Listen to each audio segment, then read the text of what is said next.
Hello friends, how are you? I think all are fine. So आज इस video में आप जानोगे stakeholder and shareholder के बीच क्या डिफरेंस होता है, स्टेक होल्डर्स के टाइप क्या होते हैं और इसका मीनिंग क्या होता है।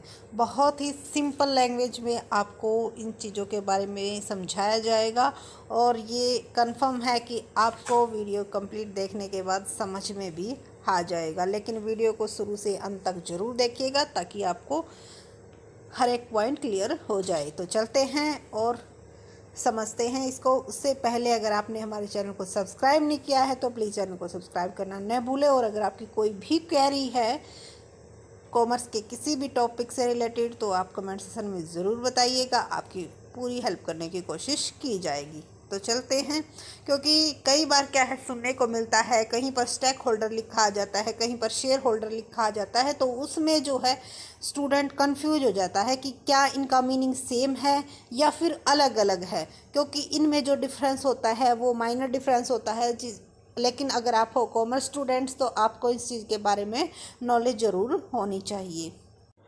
स्टेक होल्डर का मीनिंग जान लेते हैं सबसे पहले कि स्टेक होल्डर का मीनिंग क्या होता है। तो स्टेक होल्डर एक ग्रुप और इंडिविजुअल वो कैन अफेक्ट और is affected by the achievement of the organisation purpose and object. It means आप एक इंडिविजुअल हो या फिर ग्रुप में हो, उन सभी को आप स्टेक होल्डर कहेंगे जिससे कि ऑर्गेनाइजेशन का पर्पस या ऑब्जेक्टिव अफेक्ट होता है आपके डिसीजन से भी, यानी कि उस ग्रुप या इंडिविजुअल के डिसीजन से भी और ऑर्गेनाइजेशन के डिसीजन से। वो ग्रुप और इंडिविजुअल का यानी कि दोनों आपस में क्या करते हैं, अफेक्ट करते हैं, उसको हम स्टेक होल्डर बोलते हैं। तो स्टेक होल्डर जो है टू टाइप्स का होता है, internal stakeholder and external stakeholder. Internal में आपके क्या आ जाएंगे, जो कि इंटरनली इफेक्ट करते हैं, यानी कि ऑर्गेनाइजेशन के क्या होते हैं, मेंबर्स होते हैं। और एक्सटर्नल में जो कि ऑर्गेनाइजेशन के इंटरनल फील्ड में मेंबर नहीं होते, लेकिन किसी ना किसी टाइप से वे जो है आपकी ऑर्गेनाइजेशन से, आपके बिजनेस से जुड़े हुए होते हैं। इसमें आप एग्जांपल ले सकते हो employees, manager, director, share holders. ये सभी क्या है, इंटरनली ऑर्गेनाइजेशन से जुड़े हुए हैं और इनका कंपनी के इन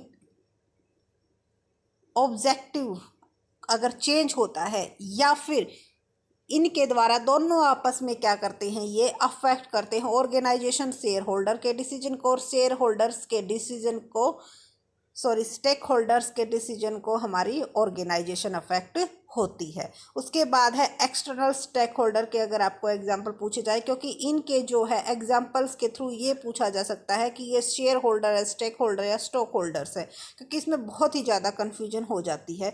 तो एक्सटर्नल स्टेक होल्डर में आपके जैसे कस्टमर, कंज्यूमर, सप्लायर, ये सभी आपका किसका पार्ट हो जाएंगे, एक्सटर्नल स्टेक होल्डर्स का। और हाँ, सबसे मेन और इम्पोर्टेंट जो होता है कंपटीटर, आपका एग्जांपल में दे दिया जाता है कि स्टेक होल्डर्स में कंपटीटर को इंक्लूड किया जाता है या नहीं। तो competitor are not included in stakeholder, क्योंकि ये हमारे जो ना तो हमारे ऑर्गेनाइजेशन को जो इनका ऑब्जेक्टिव है वो क्या कर सकता है, अफेक्ट कर सकता है। ये एक्सटर्नल पार्टीज है जो कि हमेशा क्या सोचती हैं, हमारी ऑर्गेनाइजेशंस को, वैल्यू को गिराने की सोचती हैं। तो ये इंटरनल या एक्सटर्नल का पार्ट स्टेक होल्डर्स का नहीं होती। तो चलते हैं अब डिफरेंस जान लेते हैं, उससे आपको और भी ज़्यादा क्लियर हो जाएगा। Stakeholder and shareholder में क्या डिफरेंस है।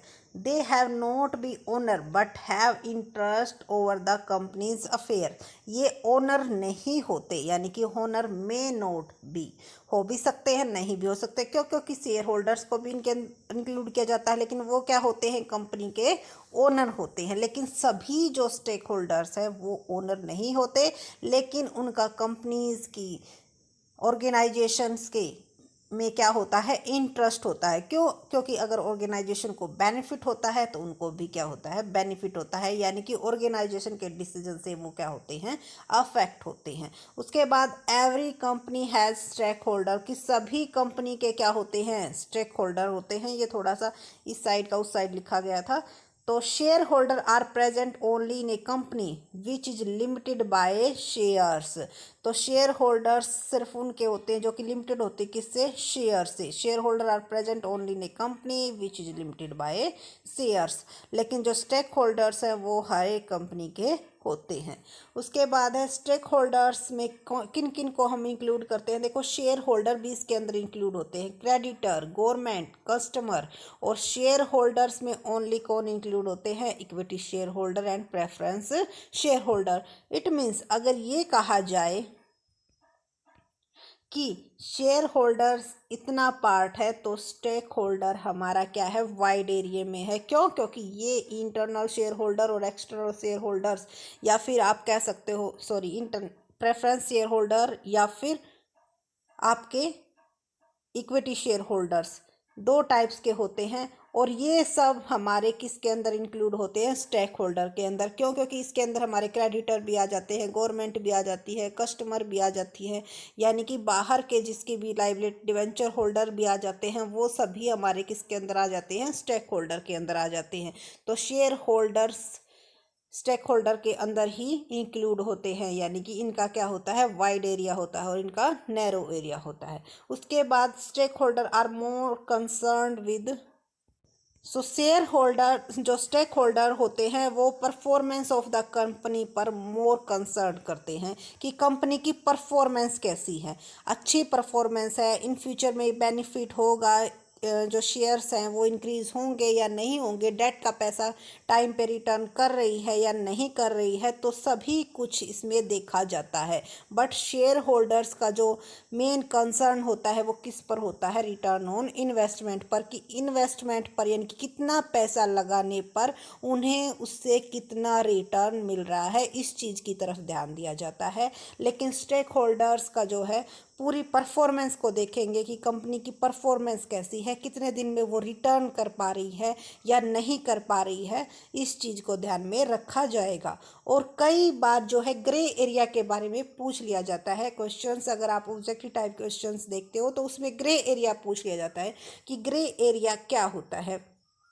तो ग्रे एरिया के अंदर हमारे internal and external stock holders दोनों के, जो कि एक पर्सन जो कि इंटरनल स्टेक होल्डर का भी पार्ट है और एक्सटर्नल स्टेक होल्डर का भी पार्ट है, उसको हम ग्रे एरिया कहते हैं। सो आई थिंक आपको समझ में आ गया होगा,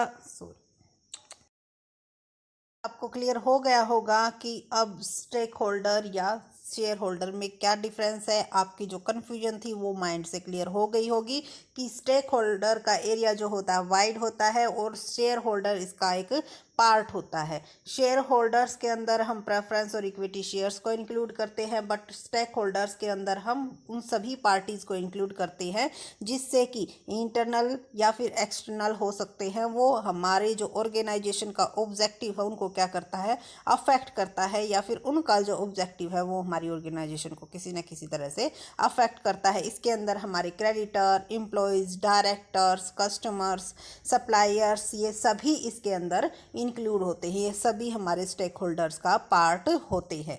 यानी कि स्टेक होल्डर्स की जगह पे हम शेयर होल्डर वर्ड यूज नहीं कर सकते, लेकिन शेयर होल्डर्स की जगह पर हम कई बार स्टेक होल्डर वर्ड्स यूज कर सकते हैं, क्योंकि इसके अंदर हमारे शेयर होल्डर भी इंक्लूड होते हैं। लेकिन अगर एक सफिशिएंट नाम है उस चीज़ का, अगर वो यूज किया जाए तो ही बेस्ट रहता है। सो अगर आपको अभी भी कोई डाउट है तो आप कमेंट सेक्शन में ज़रूर बताइएगा। अगर वीडियो अच्छी लगी तो लाइक, शेयर, सब्सक्राइब करना न भूलें। Thank you so much. और अगर आपका कोई अदर क्वेरी है तो भी आप कमेंट सेक्शन में ज़रूर बताइएगा। आपकी हेल्प करने की पूरी कोशिश की जाएगी। And thank you again.